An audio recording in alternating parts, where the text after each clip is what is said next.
Class 11 physics. इसके पहले हम लोग velocity, average velocity, instantaneous velocity के को देखे हैं, उस पर न्यूमेरिकल भी बनाया गया है। अब हम लोग देखेंगे acceleration. Acceleration, the existence of acceleration was given by Galileo in his different thoughts. अर्थात गैलीलियो के द्वारा बहुत से थॉट में एक्सेलरेशन का एग्जिस्टेंस दिया गया था।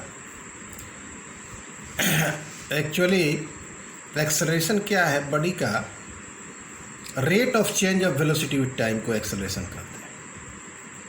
और by acceleration we can understand that the how fast or slow the velocity of an object is changing। कितना तेजी से और कितने धीरे से बॉडी का वेलोसिटी चेंज होता है, ये एक्सेलरेशन से हम लोग समझ सकते हैं। तो एक्सेलरेशन एक्चुअली दो तरह का हो गया। एक एक्सेलरेशन पॉजिटिव हो गया, अर्थात इसको हम लोग लिख सकते हैं, पहले लिख देते हैं, the rate of change of velocity with time is called acceleration. अब देखो एक्सेलरेशन, इसका मतलब हुआ acceleration is equal to, acceleration को शॉर्ट में ऐसे भी लिख सकते हैं, acceleration is equal to, formula हो गया change in velocity over time. ठीक है, इसका ऐसा यूनिट हो गया आपको मीटर पर सेकेंड स्क्वायर। उसी तरह डायमेंशन भी इसका लिख सकते हैं। अब देखो एक्सेलरेशन दो तरह का होता है, एक होता है पॉजिटिव और नेगेटिव। एक होता है पॉजिटिव और दूसरा होता है नेगेटिव, और एक जीरो भी इसको कह सकते, नो एक्सेलरेशन, जीरो एक्सेलरेशन। अर्थात when there is no change in velocity then that acceleration is said to be zero acceleration। अर्थात जिसमें कांस्टेंट वेलोसिटी हो तो उसमें नो एक्सेलरेशन। पॉजिटिव एक्सेलरेशन ऐसे एक्सेलरेशन कहते हैं जिसमें बॉडी का वेलोसिटी का मान जो है टाइम टू टाइम इंक्रीज करता, तो उसको पॉजिटिव एक्सेलरेशन कहते हैं। और निगेटिव एक्सेलरेशन उसको कहा जाता है जिसमें बॉडी का velocity time to time decrease कर, पर यूनिट टाइम वो डिक्रीज करता, इसको रिटार्डेशन भी कहा जाता है। तो इसको निगेटिव हम लोग एक्सेलरेशन कह सकते हैं। अब हम लोग देखेंगे एवरेज एक्सेलरेशन। एवरेज एक्सेलरेशन क्या है? देखो, average acceleration it is defined as the change in velocity divided by the time interval। बहुत शॉर्ट में इसको डिफाइन कर सकते हो। it is defined as the change in velocity divided by the time interval. ठीक है ना? जैसे मान लो किसी बॉडी का इनिशियल और फाइनल वेलोसिटी v1 और v2 है at time t1 and t2 respectively, then we can write change in velocity, that is delta v equal to v2 minus v1। Where v2 क्या है, फाइनल वेलोसिटी है, v1 क्या है, initial velocity है time t1, after time t1 that velocity is after time t2। और change in time interval क्या होगा, delta T हम लिख सकते हैं t2 माइनस t1। अब देखो तो इसका मतलब हुआ कि average acceleration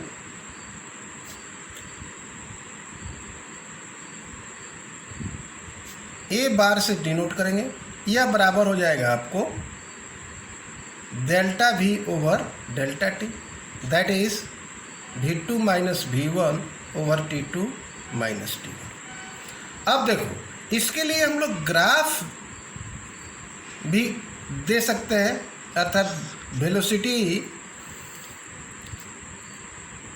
time graph to calculate the average velocity.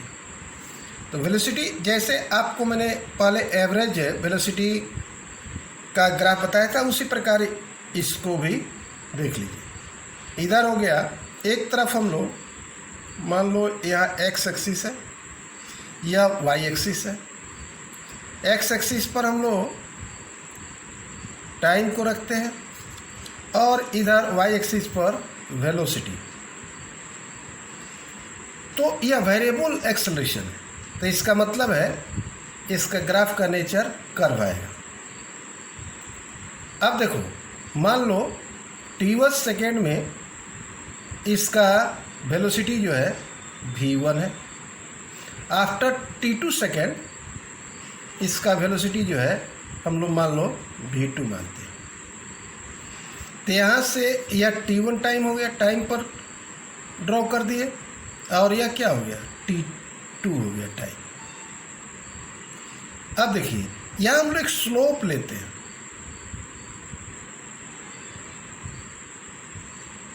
यह स्लोप मान लो p q है, और यहाँ एक नॉर्मल ले लिए, यह r है। तो यह जो दूरी है यह शो करता है डेल्टा चेंज इन पोजीशन, और यह शो करता है जैसे पहले हमने बताया है delta v change in velocity. तो अब जानते हो कि स्लोप ऑफ vt ग्राफ, ठीक है ना, स्लोप ऑफ vt ग्राफ कितना हो जाएगा, अर्थात स्लोप ऑफ vt ग्राफ का मतलब हो गया slope of P Q line. यह स्लोप कितना हो गया, यह हो गया पी क्यू बाई, यह हो गया Q R, not P Q, Q R by P are. तो क्यू आर क्या देता है, इसको हम लोग अगर थीटा एंगल मान लेते हैं तो tan थीटा भी लिख सकते हैं, tan theta equal to Q R by P R, that is delta we by delta T. और यही क्या है, एवरेज एक्सेलरेशन। क्या है, एवरेज एक्सेलरेशन। इसका मतलब यह हुआ the slope of vt graph gives acceleration, average acceleration, अर्थात केवल एक्सेलरेशन भी कह सकते हो। The slope of vt graph gives acceleration. यह ध्यान रहे, जिस तरह पोजीशन और टाइम में ग्राफ लिए थे तो क्या था, gives the position time graph में जो उसका स्लोप था पोजीशन टाइम ग्राफ का, वह क्या दिया था, वेलोसिटी दिया था। उसी तरह यहाँ slope of velocity time graph give acceleration. अब हम लोग देखते हैं इंस्टेंटेनियस एक्सेलरेशन। इंस्टेंटेनियस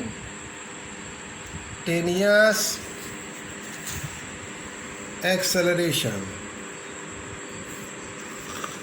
अब देखो इट इज, जैसे आप इंस्टेंटेनियस वेलोसिटी हमने बताया था तो उसी प्रकार यह भी है। It is defined as the acceleration of a body at a certain instant,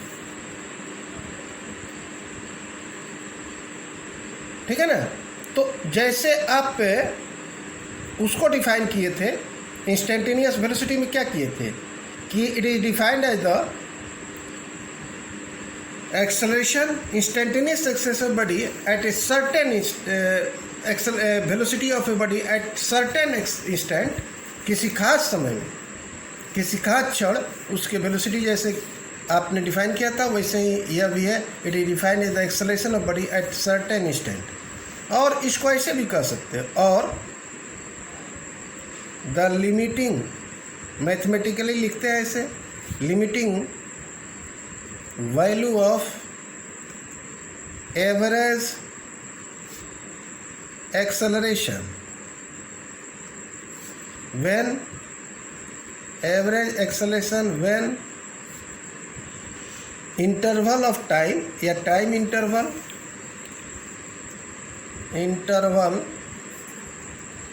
approaches to zero. अर्थात ऐसे प्योर फॉर्म ऑफ एक्सेलरेशन, अर्थात एक्सेलरेशन वेक्टर बराबर लिख सकते हो, limiting value that is delta t tends to zero, delta we by delta t is equal to d we by D t. अर्थात acceleration बराबर हो गया d we by d, the rate of change of, इसी को mathematically term को हम लोग पढ़ते हैं rate of change of velocity with respect to time, ठीक है। अब तो D we by D T को हम लोग डिफरेंशियल कोफिशिएंट ऑफ भी कह सकते हैं विथ रेस्पेक्ट टू टाइम। यह ध्यान रहे कि हम लोग इसको डिफरेंशियल कोफिशिएंट ऑफ भी विथ रेस्पेक्ट टू टाइम भी कह सकते हैं।